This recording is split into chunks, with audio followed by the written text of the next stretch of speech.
Commander Patricia Walsh started as the hero, the whistleblower who exposed corruption, the principled nurse who stood up against a system that failed patients. By the end, she was worse than the people she'd fought, more corrupt, more dangerous, more willing to destroy lives to advance her agenda. The transformation was gradual, so gradual she never noticed when she crossed the line from righteousness to ruthlessness, from justice to vengeance, from hero to villain.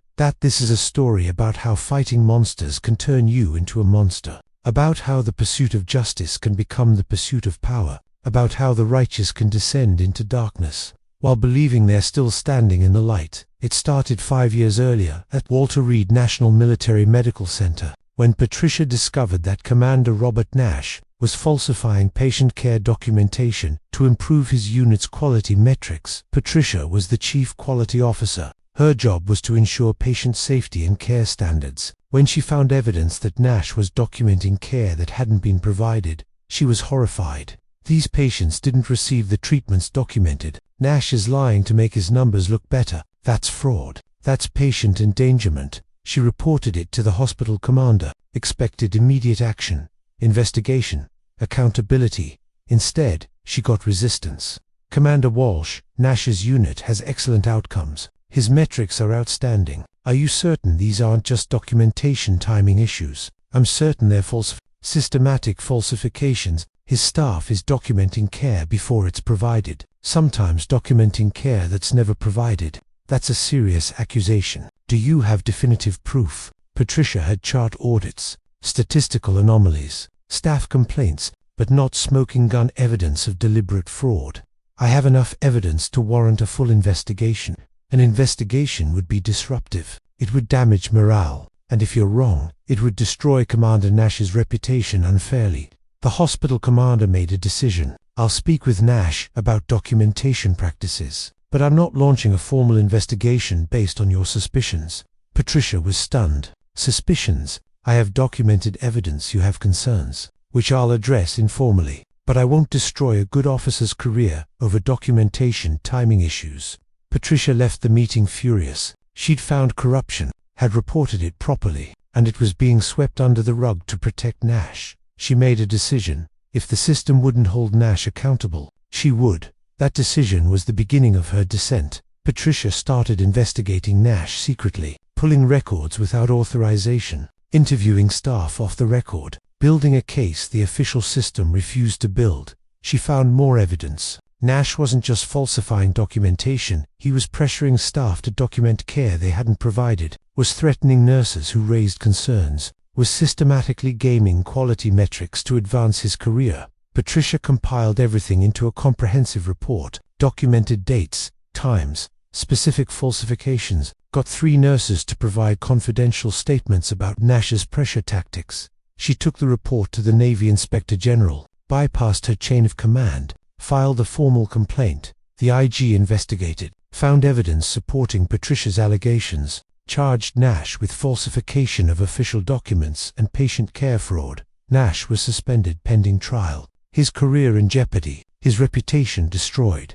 Patricia felt vindicated. She'd fought the system, she'd exposed corruption, she'd protected patients. She was the hero. But the hospital commander was furious that Patricia had gone over his head. You undermined my authority. You conducted unauthorized investigations. You filed complaints outside the chain of command. Because you wouldn't act when I reported through proper channels. I told you I'd address it. You didn't give me time. You were going to bury it. To protect Nash, I was going to handle it appropriately. Now you've created a circus. You've damaged this hospital's reputation. You've demoralized the staff. The commander's voice was cold. You may have been right about Nash, but your methods were wrong. You violated protocols, accessed records without authorization, conducted investigations you had no authority to conduct. I did what was necessary to protect patients. You did what you thought was righteous without regard for rules, authority, or consequences. The commander made a decision. You're being reassigned, effective immediately. You'll finish your career somewhere else.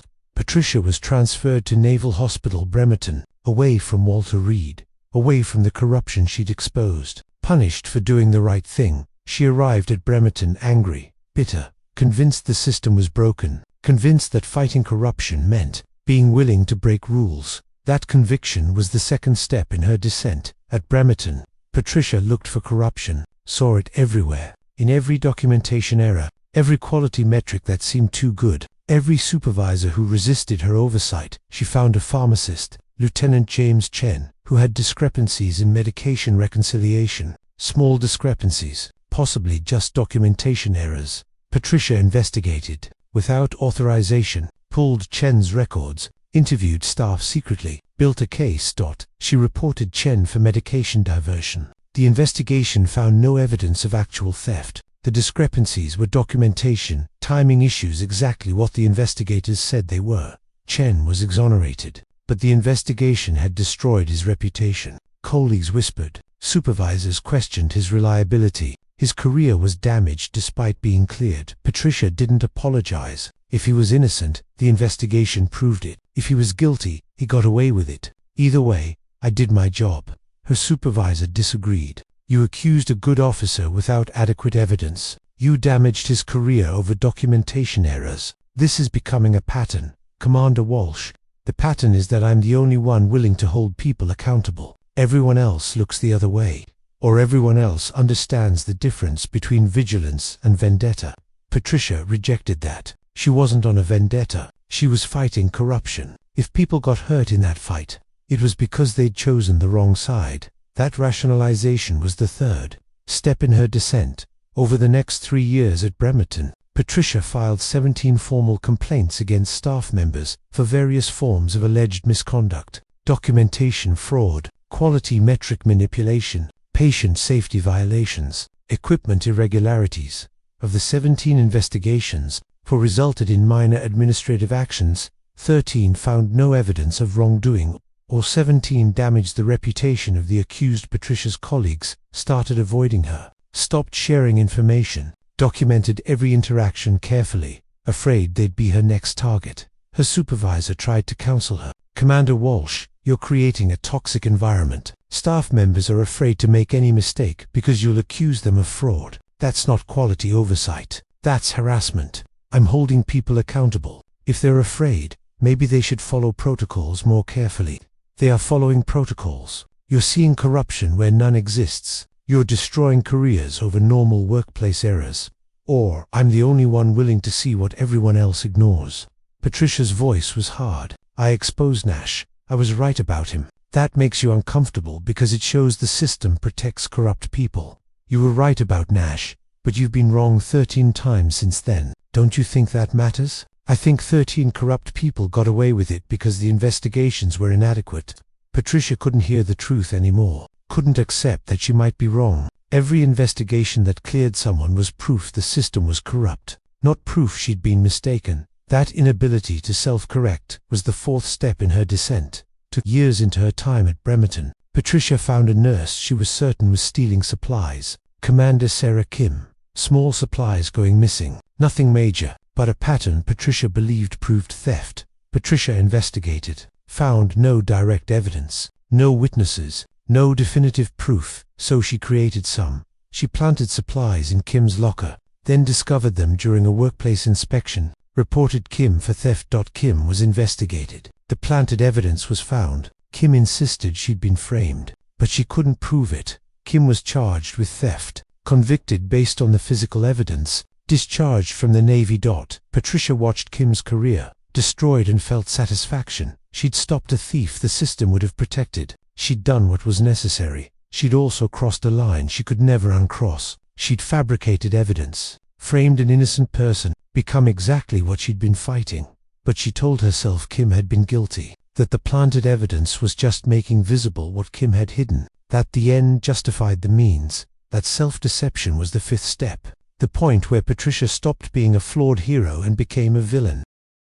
After framing Kim successfully, Patricia realized she needed allies, people who shared her commitment to accountability, people willing to do what was necessary to fight corruption. She found 3 nurses, who'd been disciplined for various infractions, people who felt the system had wronged them, people angry enough to help her. Lieutenant Rebecca Stone had been written up for documentation errors. The system is rigged, she told Patricia. They protect the corrupt and punish the honest. Patricia recruited her. Help me expose the real corruption. Help me hold people accountable." Rebecca joined enthusiastically, along with 2 others, Lieutenant Marcus Webb and Petty Officer Jennifer Torres. All 3 had grievances against the command. All 3 believed Patricia was fighting injustice. Patricia gave them assignments. Watch Commander Davis. I think he's manipulating pharmacy orders. Document everything.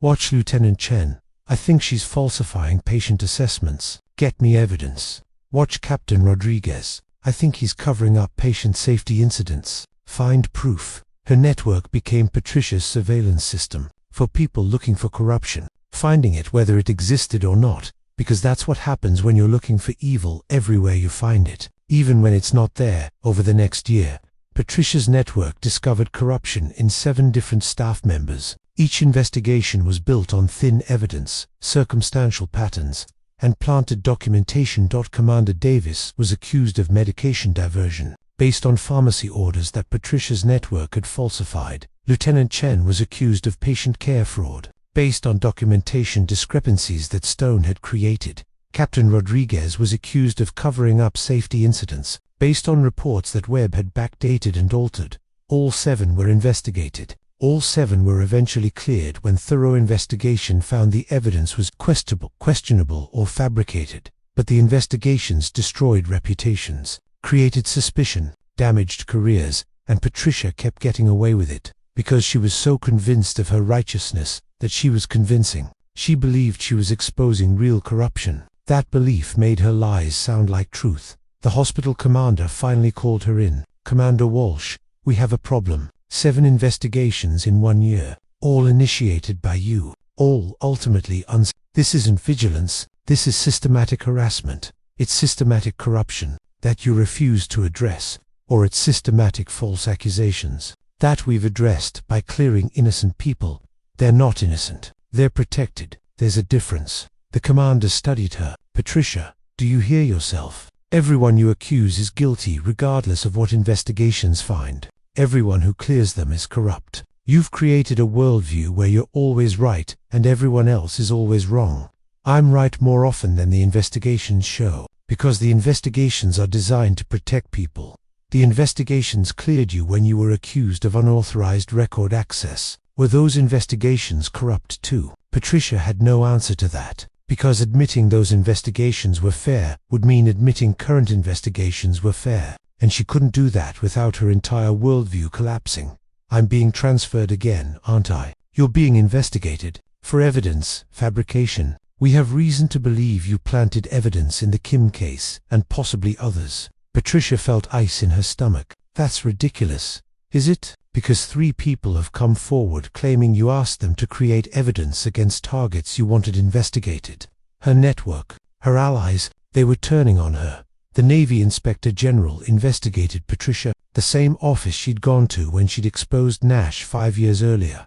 They found evidence of fabrication. Stone, Webb, and Torres all provided statements about Patricia's instructions to create evidence, plant documentation, and falsify reports. They found the planted supplies in Kim's locker traced back to Patricia's access codes, found altered documents that Stone had created at Patricia's direction, found backdated reports that Webb had fabricated. Patricia's entire crusade against corruption had become corrupted. She'd framed at least 3 innocent people, falsely accused at least 10 others, created a network dedicated to manufacturing evidence. She'd become exactly what she'd started fighting. The IG confronted her with the evidence. "Commander Walsh, you've systematically fabricated evidence against innocent staff members. You've destroyed careers. You've corrupted the investigation process. How do you justify this?" "They were guilty. I just couldn't prove it through legitimate means because the system protects them. So you created false evidence. You framed innocent people. They weren't innocent. They were guilty people the system failed to convict. I just helped the truth emerge. You manufactured lies and called them truth."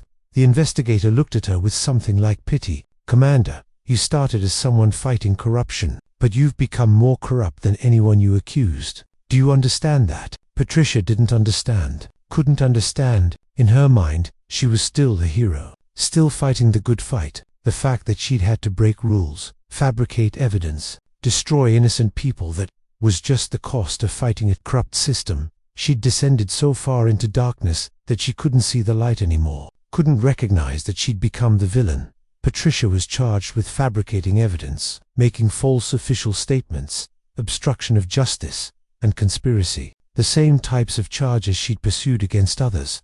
Her defense was simple: I was fighting corruption. The system failed to act, so I acted.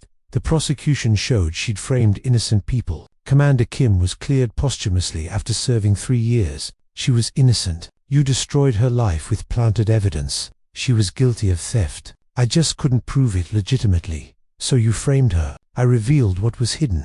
The military judge was harsh in his judgment. Commander Walsh, you began as someone committed to accountability, but you transformed into something far worse than those you claimed to fight. You didn't reveal hidden corruption. You created false corruption to satisfy your need to find enemies. You destroyed careers, damaged reputations, and corrupted the very system you claimed to protect. And you did all of this while believing you were righteous. That's perhaps the most dangerous aspect. You still don't recognize what you've become.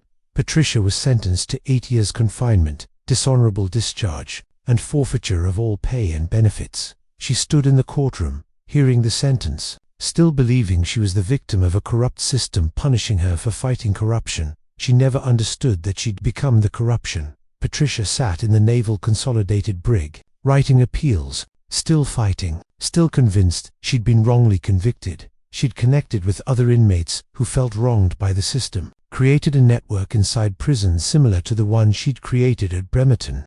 The system is corrupt, she told them. They convicted me because I was exposing their corruption. We need to document everything, build cases, fight back. Her fellow inmates listened. Some believed her. Others saw what she couldn't, that she was still doing the same thing that had gotten her convicted, still seeing corruption everywhere, still manufacturing enemies. A prison counselor tried to help. Commander Walsh, have you considered that you might have been wrong? That the people you accused might have been innocent? They were guilty. The investigations just failed to prove it. Or they were innocent, and you couldn't accept that. I was right about Nash. I was right about him. That proves I'm right about the others.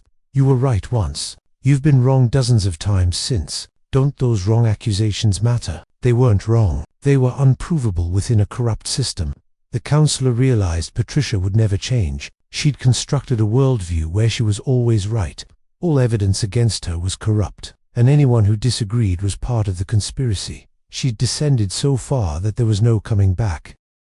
Patricia was released after serving 8 years. Dishonorable discharge, criminal record, labeled as someone who'd fabricated evidence and framed innocent people. She moved to a small town in Oregon, worked minimum wage jobs, lived in a studio apartment, spent her evenings writing about the corruption she'd exposed and the injustice of her conviction. She created a blog, Fighting Corruption, One Whistleblower Story, posted about Nash, the one person she'd actually exposed, posted about the corrupt investigations that had cleared people she'd accused, posted about the conspiracy that had convicted her. A few people read it, mostly other conspiracy theorists, people who believed every system was corrupt, every authority was lying, every whistleblower was a hero. Patricia had found her audience, people who reinforced her belief that she'd been right all along. She never acknowledged that she'd framed Kim, never admitted she'd fabricated evidence against innocent people, never accepted that she'd become more corrupt than those she'd fought. One day, a journalist contacted her, wanted to interview her about whistleblowing and retaliation. Patricia agreed enthusiastically. Finally, someone who would tell her story properly. The journalist asked hard questions. Commander Walsh, the investigation found you planted evidence in Commander Kim's locker. How do you respond to that? That evidence was fabricated by the corrupt system to discredit me.